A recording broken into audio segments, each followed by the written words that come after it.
can you read? That's the main question. Can you please go to the chat box and confirm to me that you can see it, that you can read it? It's so important. It's so important for me to know that you can read this.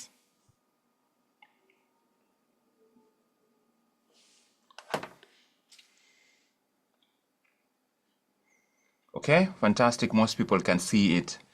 If you can't read it, this is from Matthew. This is Matthew 16, from verse 13. When Jesus came into the region of Philippi, he said to his disciples, "Who do men say that I am? Who do men say that I, the Son of Man, am?" And so they said, "Some say John the Baptist, some say Elijah, and others Jeremiah, or one of the prophets."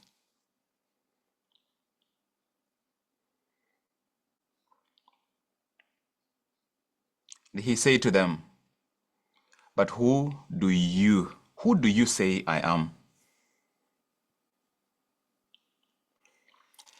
Simon Peter answered and said, "You are the Christ, the Son of the living God."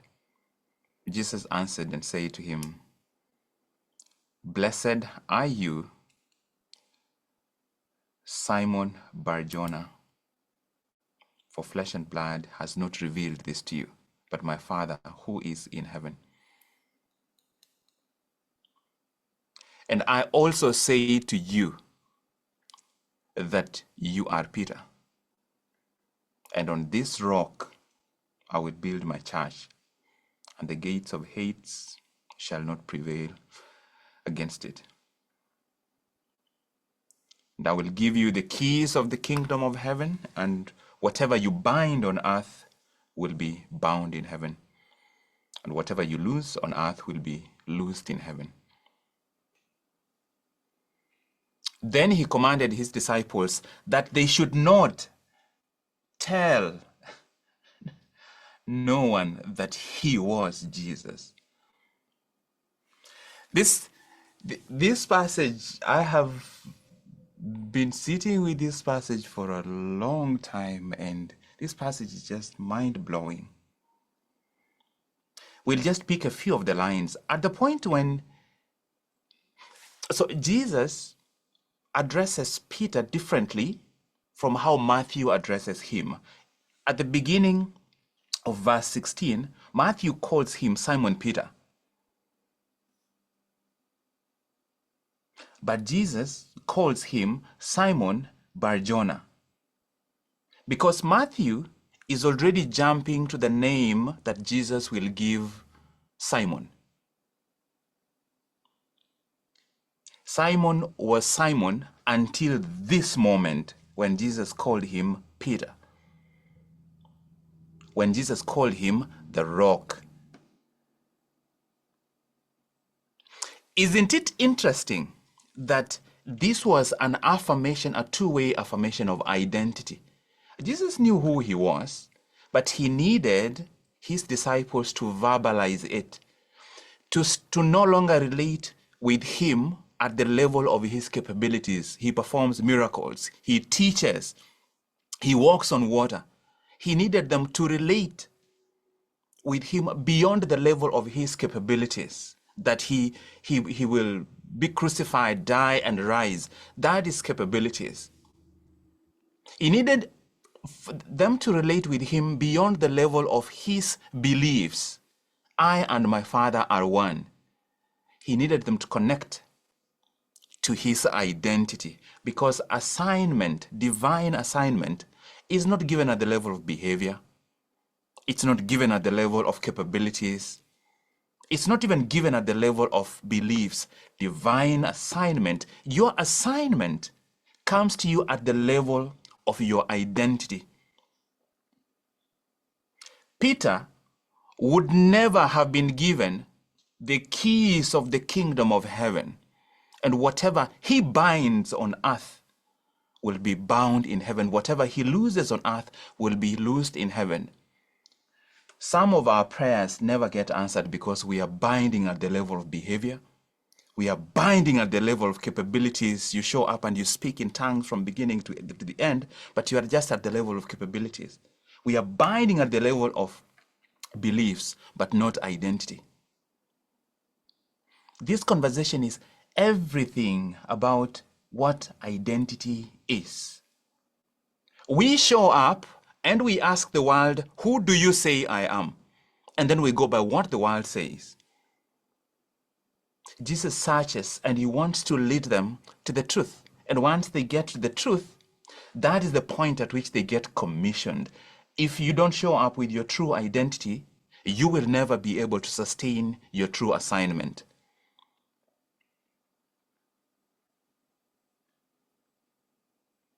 If you are a helicopter, you're a helicopter. You come to a big gathering, there's a VIP you need to carry, but you get to the gathering and people tell you you are a matatu and you begin operating like a matatu. You get on the road and start cruising on the road.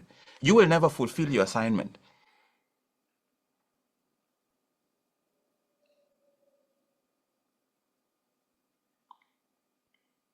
Jesus looks Peter in the eyes and he tells him, they call you Simon Bar-Jonah, I call you Peter, because I am about to pronounce an assignment over you, but this assignment cannot be pronounced to your beliefs.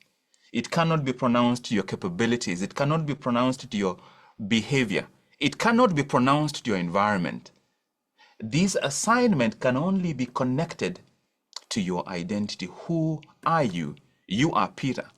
You are the rock. Because if you are not the rock, then I cannot build. You are not the right material for me to build on. You are the rock.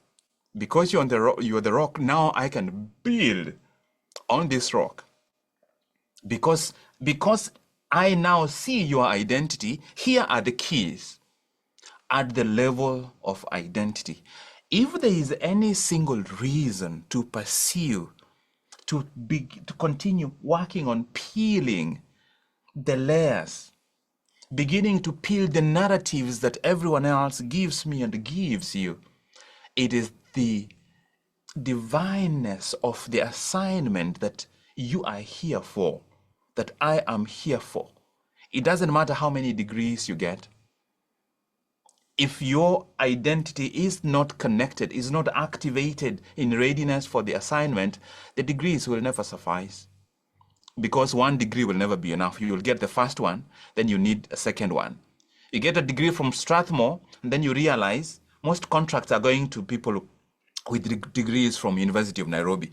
And then you go to University of Nairobi, you get a postgraduate diploma. Then you realize, most people are getting some of these bigger contracts. They have a certificate from USIU. You go to USIU and get another one. Because there is not enough capability that will ever fulfill the same impact, the same purity of intent and purpose as what comes from identity. Is this the same Peter that denied Jesus? Because him denying Jesus, that's a behavior. The behavior does not change his identity. He is the rock. Sometimes even rocks crack. And he cracked in that moment, but that crack did not change the assignment, because the assignment was not given at the level of behavior. It was given to him at the level of his identity. You are Peter. And on this rock,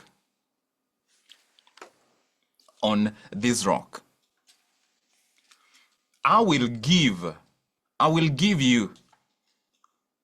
This is such a profound statement. Whatever you bind. What is the limit? Are there any financial limits there? Any political limits? Any economic limits? Whatever you bind. I just want to be able to bind one thing from the level of my identity rather than from my capabilities. I was caught for so many years of my life doing everything I can to get the next capability, the next level, the next rung,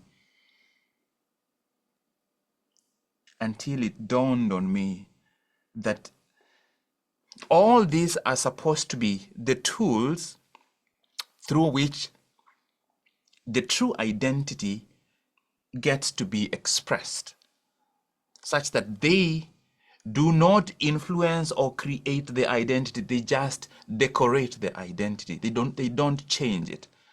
The color you paint a helicopter does not change the identity of the helicopter. It just changes the external appearance. It is a helicopter, right? It's a Boeing 463BH, period. That's the identity. What is the color? It's blue. Can we change the color today? Anytime. You can change the color multiple times. The identity remains the same. KICC is KICC. It stands tall in Nairobi. When it's warm, it is KICC. When it's cold, it's KICC. When it's wet, it's KICC. During the night, it's KICC. During the holidays, it's KICC. Because the identity, the assignment of that building is based on its identity. It's not based on what is the climate condition, what is the time of the day, what is the time of the night. The only, and this is, we've spoken about this before, the only layer of your being that gives you the power to overcome any obstacle is identity. Nothing else. Nothing else. Behavior wants to adapt to everything. Capability wants to prove. Belief presumes that there is a chance for doubt. Every time you say, I believe, it means there is a chance for doubt. Every time you say believe, it means there is permission, there is also a chance for limitation. So it's always a battle between the two. The only thing that does not justify itself, it's identity. I want you to say the words, just to yourself, say the words, I am. I am. Nothing else follows those words. I am. Every time you say, I am a mother, you've identified a role, and that role is predicated on capabilities. I am a teacher. It's predicated on capabilities and behavior, what we expect. I am. Who do men say I am? But I think the deeper question is, who do you say you are? In fact, write it directly to yourself. Who do I say I am? Who do I say? And what are the final two words?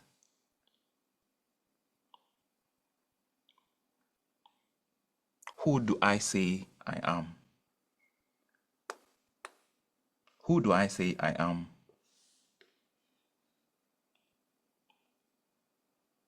Intentionality gives me the power to embody the identity.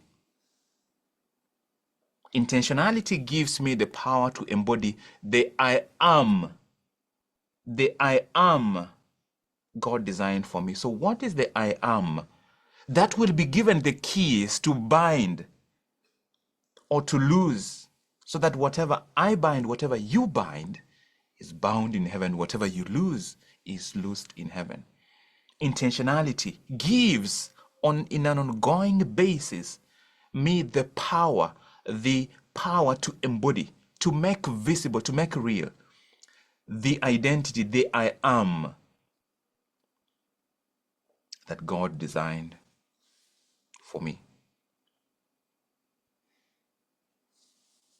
Identity is not the role you perform.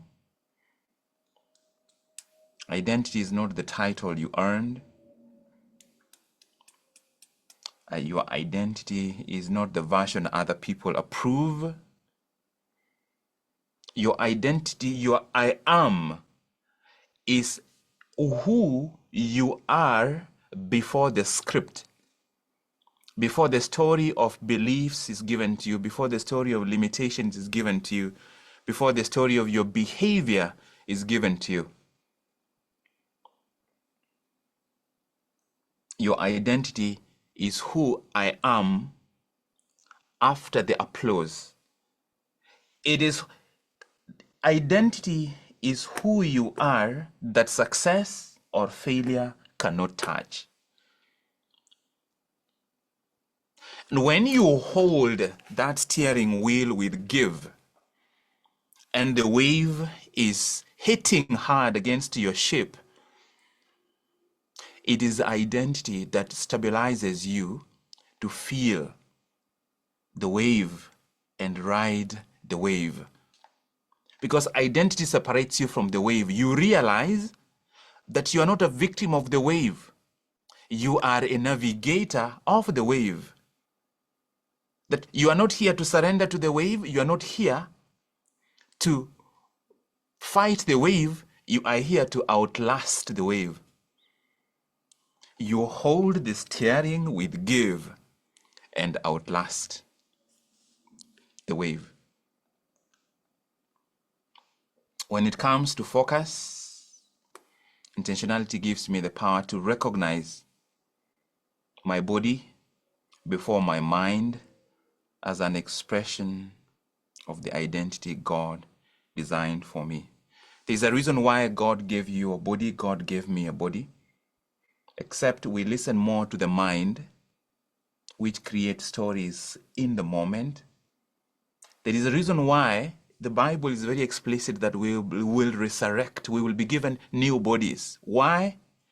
Because that is the container that carries the identity, and it tells us a lot of truth. It leads us astray, but that's not the only thing it does. The body is not evil. The body is just gets misled. The body tells you the truth. If you want to know whether you are afraid, whether you are anxious, whether you are rested, whether you are, you just need to check what the body is doing. The mind can do acrobatics. The mind, your body cannot be tomorrow. Your body is the only part of you that is truly always here. Your mind can go all the way to 1993 right now. Your mind, do you remember when the pandemic started? You remember when the pandemic, do you remember that day? So what part of you right now has remembered the pandemic? Is it your body or your mind?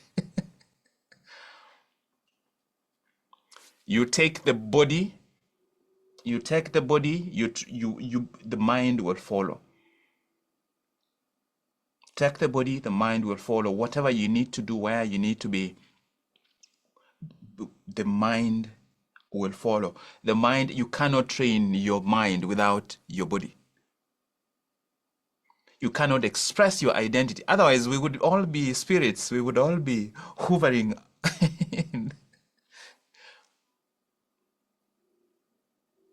When it comes to intention, intentionality gives me the power to trust what I feel before what I perform.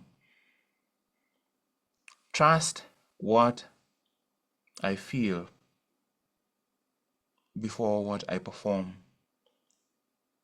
You stop fighting what you feel and trust it, because whatever you feel, it's true. Once you know what you feel, you trust that what you feel. This is a very it's a very kind of almost slippery area. I'm hoping if you have a question that's what's not clear, please let me know. Trusting what you feel, because too many times we get caught. Anytime you are talking about what you know, a lot of the times it's not what you know, it's actually what you think. What you know is very different from what you think. In most situations, especially when you're making a decision, you already know You already know, except your mind starts dissecting, your mind starts doubting, your mind starts jumping to conclusions. You already know.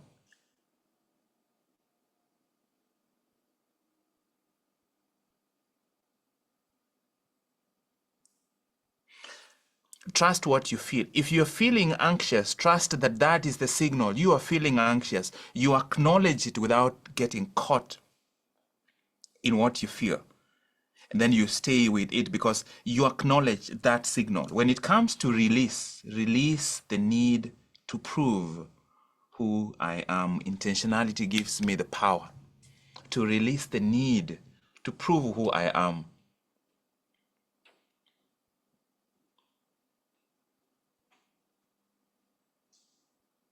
Once Peter was given the power to bind, he doesn't need to prove it.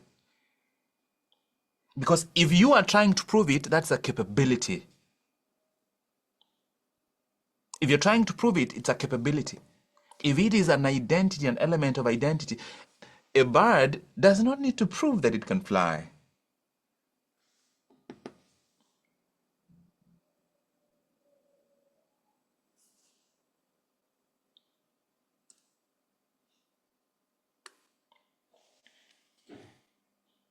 Intentionality gives me the power to claim who I was before I proved it. Intentionality gives me the power to claim that identity. A lot of adulthood experiences have actually obscured the true identity which never changes. The path of returning to that identity is claiming that purity of intention, that courage. Abby shared with us that she observed based on yesterday's session that a couple of years ago she did something that maybe right now she might not do it with the same willingness, and that is true for most of us. Claiming that version, claiming the version that was not constrained by the reputation you have now, by the stature you have. I'm a business lady, I don't do that. I am a lawyer, I am a HR professional, I don't talk like that. I'm a doctor, I cannot be seen driving a Vitz. It's claiming who I was before I developed the capabilities, because all the proving is about capabilities. I can prove how much I can run, how much I can work out, how much I can speak, how I can write. Those are all at the level of capabilities. When it comes to permission, intentionality gives me the power to exist without proving I belong. Intentionality gives me the power to exist without proving I belong. It gives me the power to show up and speak with my voice.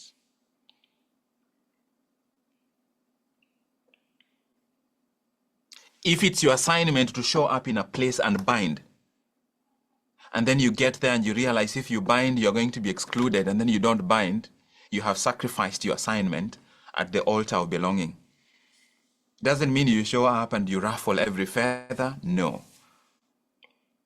But the environment doesn't get to decide. Your environment doesn't get to decide what you do by itself. Your behaviors don't, your capabilities don't, the beliefs don't, the identity precedes everything. It precedes everything and then becomes the source. If you are Peter and you believe I can bind things on earth, that's already in your identity. If you show up and you bind, that's just an expression of your capability. It comes from your identity. If I see you binding, that you are doing what I expect your identity to be doing. The journey to return to the identity, the core identity, the identity that was present in you as a 4-year-old, as a 3-year-old, as a 2-year-old who kept saying no, no, until eventually the upbringing started to mold you in a certain way. Returning to that identity.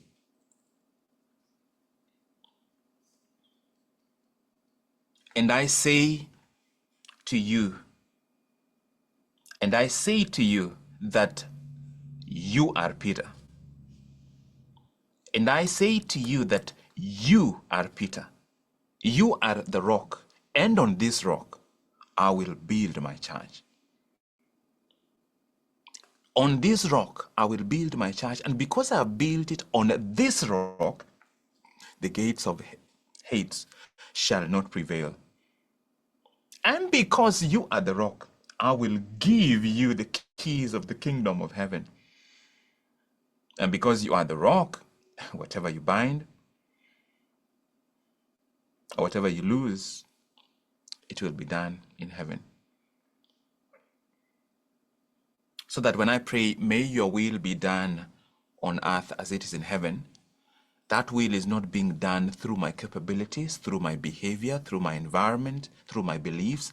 It's being done at the divine core of the identity of who I am. The two words, I am. The most profound assignment in my life and your life is to reclaim I am.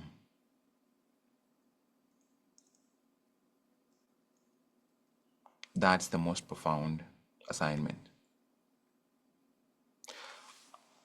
I used to feel powerless. I used to allow external forces and limiting beliefs to hold me back. But today, I choose to say enough is enough. And from this moment, I'm seizing back my power. Today, I have decided to direct my intentions. I am committed to master my focus. I have resolved to take command of my actions. Today, I'm shedding outdated beliefs, outdated mindsets, and outdated perceptions. I am determined to shape my reality with purpose, because reality is an external expression of my identity. I am eager to unlock my true potential. I am willing to move to my next level. Please notice those last three sentences. At the level of my identity, I am determined to shape my reality with purpose. At the level of my identity, I am eager to unlock my true potential. At the level of my identity, I am willing to move to my next level. Those last three sentences are about your orientation. Are you oriented from your behavior inward? Are you oriented from your identity outward? So that you can germinate like a seed and hatch like an egg.